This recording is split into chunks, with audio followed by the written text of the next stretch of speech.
नमस्कार दोस्तों, study Galaxy के यूट्यूब चैनल पे मैं आपका स्वागत करता हूं। दोस्तों, आज के इस वीडियो में हम करने वाले हैं phrasal verbs A to Z series का वीडियो नंबर 10। इससे पहले मैं फ्रेजल वर्ब्स के ऊपर 9 वीडियोस बना चुका हूं और उन वीडियोस में हमने 200 फ्रेजल वर्ब्स को कंप्लीट कर लिया है। तो चलिए बिना किसी देरी के शुरू करते हैं आज का वीडियो। आज की हमारी पहली फ्रेजल वर्ब है टर्न अप, जिसका मतलब होता है टू अराइव या टेक प्लेस, आना या किसी घटना का घटित होना। जैसे अचानक पहुंच जाना या कोई घटना घट जाना। अगर हम कहीं पर अचानक पहुंच जाते हैं या कोई घटना घटती है तो हम टर्न अप का यूज़ करेंगे। सेंटेंस से समझते हैं। जैसे वह बैठक में नहीं आई, बैठक यानी meeting. She did not turn up for the meeting, यानी कि उस मीटिंग में नहीं आई तो उसने क्या नहीं किया, टर्न अप नहीं किया, तो वो पहुंची नहीं, तो उसके लिए यूज़ करेंगे टर्न अप। अगला है वॉच आउट, जिसका मतलब होता है टू लुक आउट या बी केयरफुल, सावधान रहना। किसी खतरे या परेशानी से सावधान रहने के लिए हम यूज़ करते हैं वॉच आउट का। सावधान, तुम्हारे पैर के पास सांप है, तो कैसे बोलेंगे, watch out, there is a snake near your foot. तो जब हम किसी को सावधान करते हैं तो हम यूज़ करते हैं वॉच आउट का। अगला है वाइप अवे, जिसका मतलब होता है टू क्लेंज या रिमूव, मिटाना या साफ़ करना। किसी चीज़ को पूरी तरह से साफ़ कर देना या उसको हटा देना। उसने आंसू पोंछे और फिर मुस्कुराए, तो ये जो आंसू पोंछे तो उसके लिए यूज़ करेंगे हम वाइप का। कैसे, she wiped away her tears and smiled again. तो ये जो वाइप अवे है या वाइप्ड अवे है, इसका यूज़ हुआ है आंसुओं को हटाने के लिए। अगला है वाइप आउट,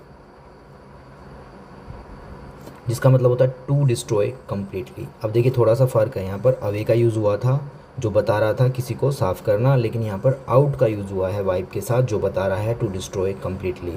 तो एक वर्ड के लगने से ही पूरा मीनिंग बदल गया है, तो इसका ध्यान रखेंगे।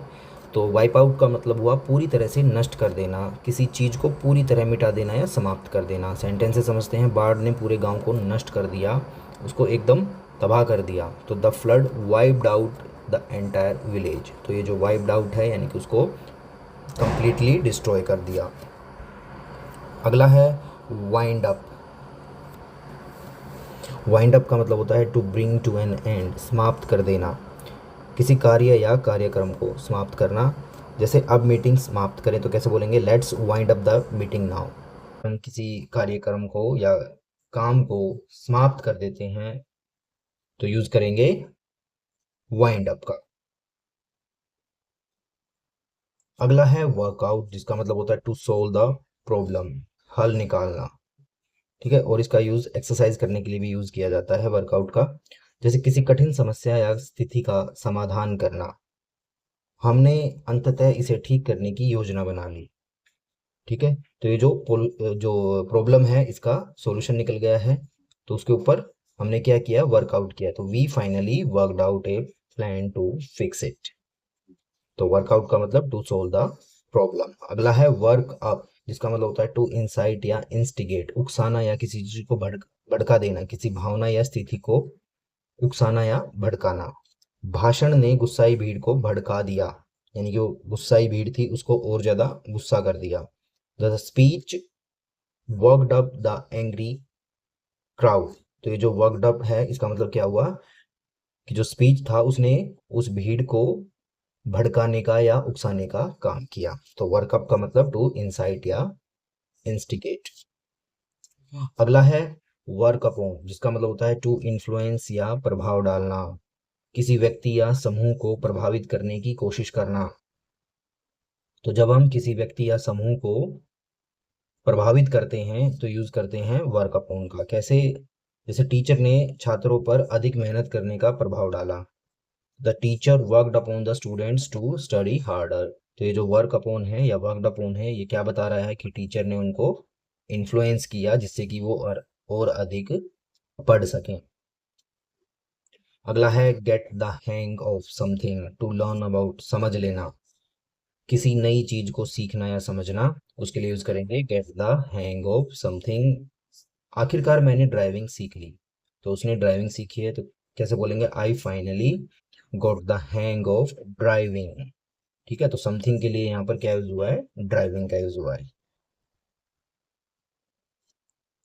अगला है हैंग टुगेदर, जिसका मतलब होता है टू फिट टुगेदर, संगत होना या मेल खाना, किसी बात या विचार का तार्किक रूप से मेल खाना। उसके तर्क एक दूसरे से मेल नहीं खाते, तो मेल नहीं खाते कैसे बोलेंगे इसको, his arguments don't hang together. तो हैंग टुगेदर का मतलब जब कोई भी चीजें टुगेदर फिट नहीं होती हो या मेल नहीं खाती हो तो हम यूज करते हैं हैंग टुगेदर। अगला है hang round with, to spend time together, साथ साथ समय बिताना। तो किसी के साथ समय बिताना या घुलना मिलना, उसके लिए यूज करते हैं हैंग राउंड विद। मुझे अपने पुराने दोस्तों के साथ समय बिताना पसंद है, तो I like to hang round with my old friends. तो हैंग राउंड का मतलब हम किसी के साथ टाइम स्पेंड करना पसंद करते हैं। अगला है पुल इन, जिसका मतलब होता है टू एंटर, अंदर आना या स्टेशन पर रुकना। किसी वाहन या ट्रेन का स्टेशन पर रुकना, तब हम यूज करते हैं पुल इन का।